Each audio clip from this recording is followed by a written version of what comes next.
Good afternoon to you. Mark Seth, HurricaneTrack.com. Here it is Sunday, the 26th of June, 2022.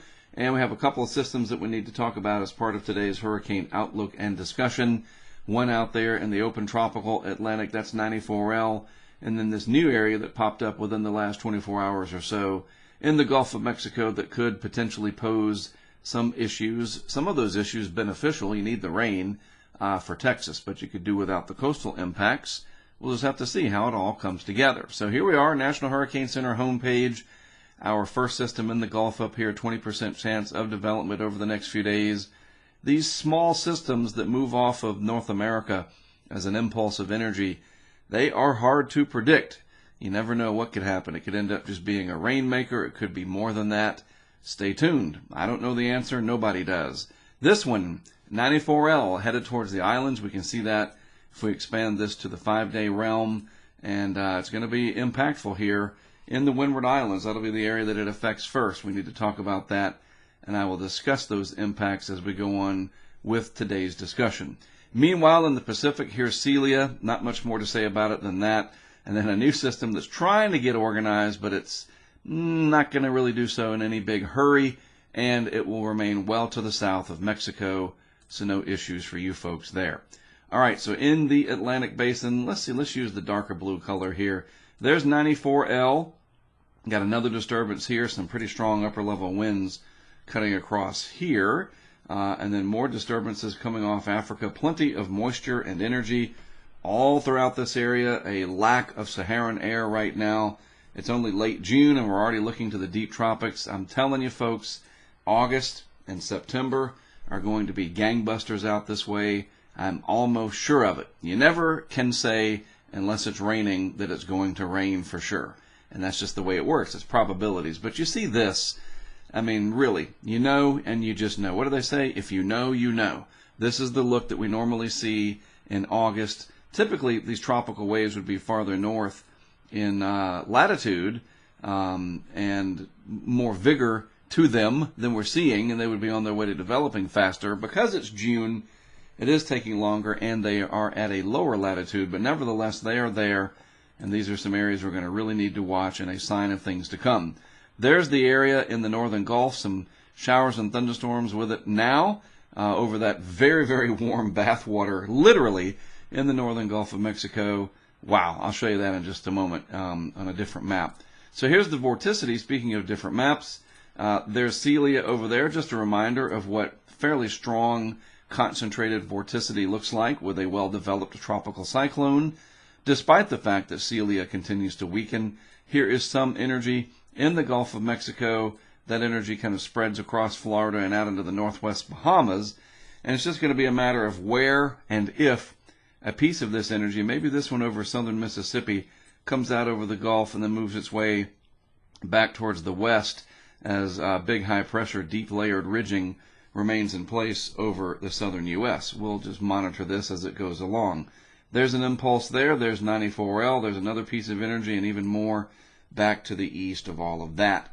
And that with 94L, by the way, that's a pretty good vort signature. No doubt about it. It's starting to concentrate right in here, trying to curl everything up and break loose from the intertropical convergence zone, eventually gaining some latitude and heading off to the north, just north of due west, with time, eventually towards our friends down there in the windwards. Now, one thing that's interesting, the tropical wave there, 94L, it's located out in this vicinity right now, and ocean heat content is marginal. The water's warm, but it's not very deep. The warm water doesn't extend very deep. It is, however, going to encounter warmer water that's also deeper in the ocean. The upper ocean heat content values are higher. Once it breaks past about 50 west longitude right here and then points west from there, it's really going to have a lot more energy to work with. And then, of course, as it moves to the Caribbean, that energy just goes up. This right here, I mean, wow. That's literally a bullseye. Nothing to worry about with it now, but the upper ocean heat content that is there is literally at the end of the scale over here.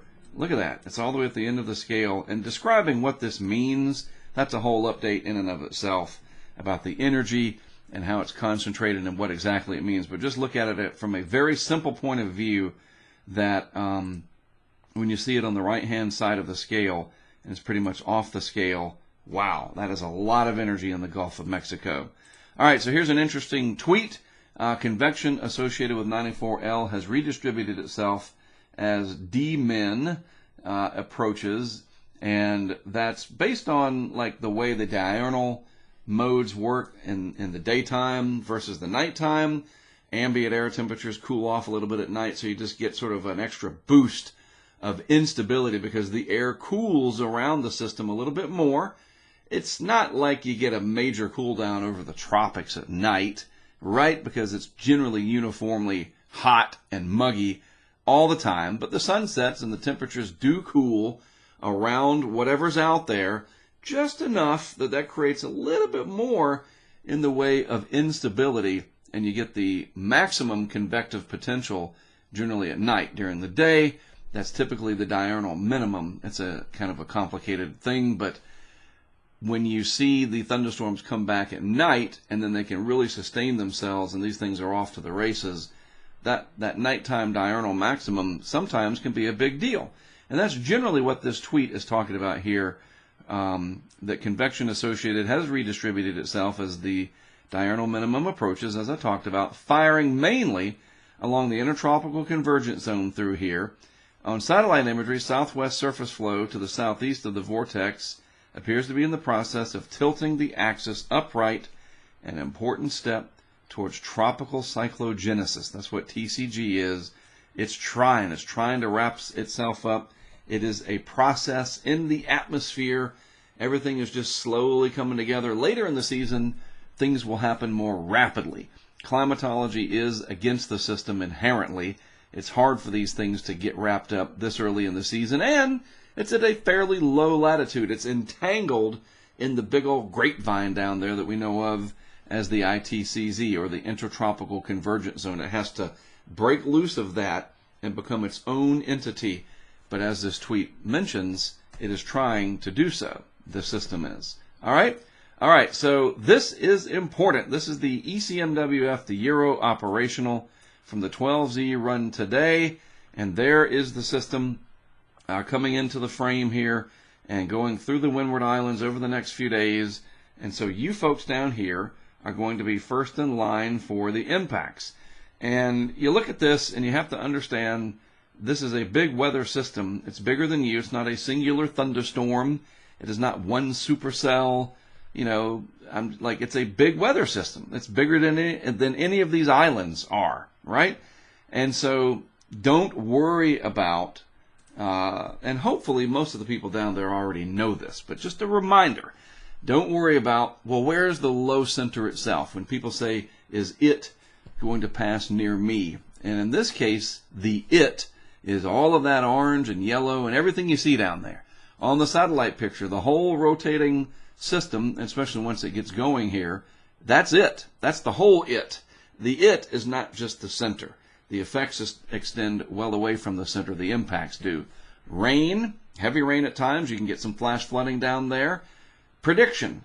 We will see lots and lots of video coming out of the Windward Islands, Barbados possibly, Trinidad, Tobago, other areas down there. I'm going to show you in a minute. We're going to do a geographic trip real quick.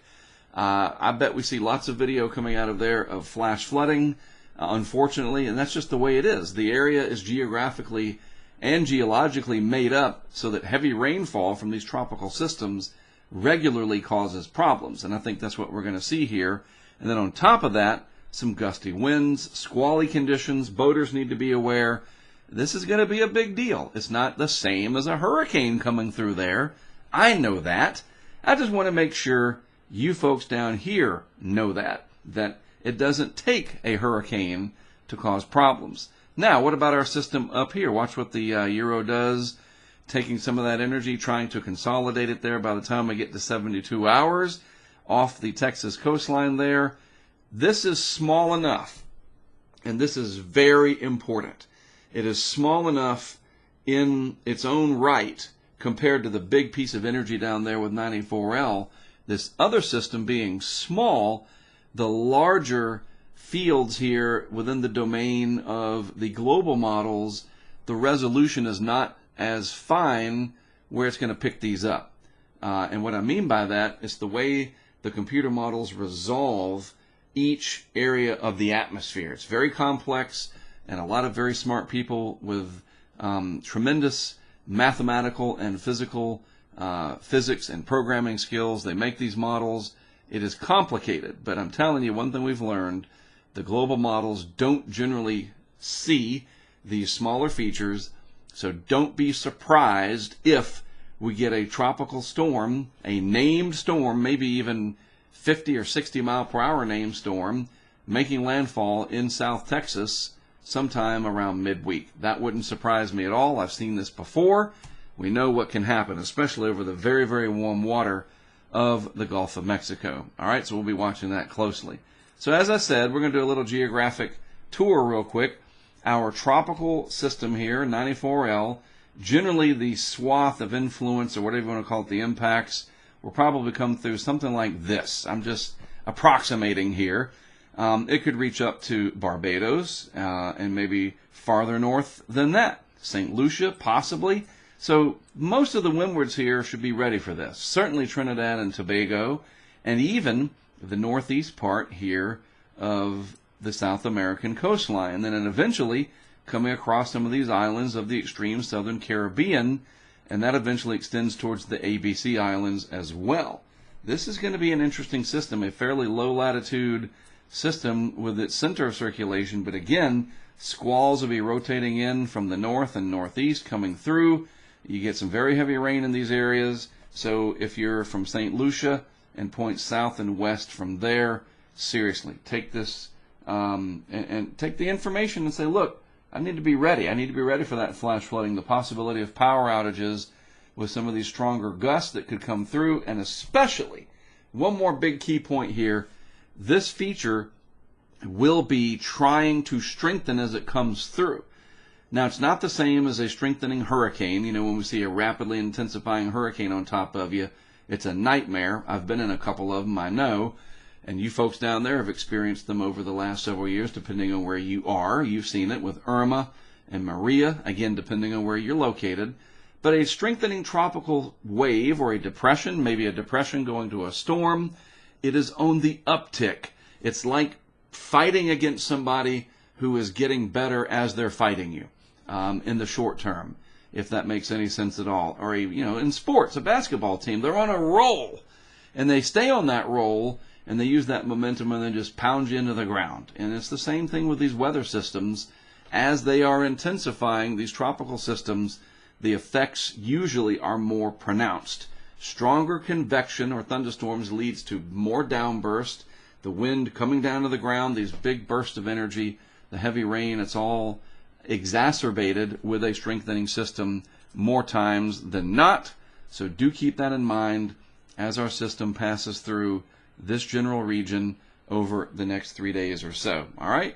We will talk about it more, of course, as the week progresses, as the week begins tomorrow. I'll start in the morning with my What's Up in the Tropics. By the way, the feedback that I have received from 99% of you has been very positive. There's a couple people that think it's a waste of time, and that's fine. You're not going to please everybody, and that's not my goal. My goal is education, and I do appreciate the positive feedback. So we'll start each day with What's Up in the Tropics. That'll be pretty brief, very brief compared to these discussions. And then, in the afternoon, we'll dig deep, and I'll explain things in more detail. We'll kind of unpack everything and see what we need to see, and hopefully learn something that can keep you ahead of what may be developing out there. All right, sounds like a plan to me. Have a great rest of your Sunday. As always, thanks for tuning in and giving me a part of your day. Don't forget, on the YouTube there, like, subscribe, hit the notification bell so you get notified when I post a video, if you so desire. All right, that's it from me. I am Mark Sudduth again. Thanks for watching. I'll be back with more for you in the morning.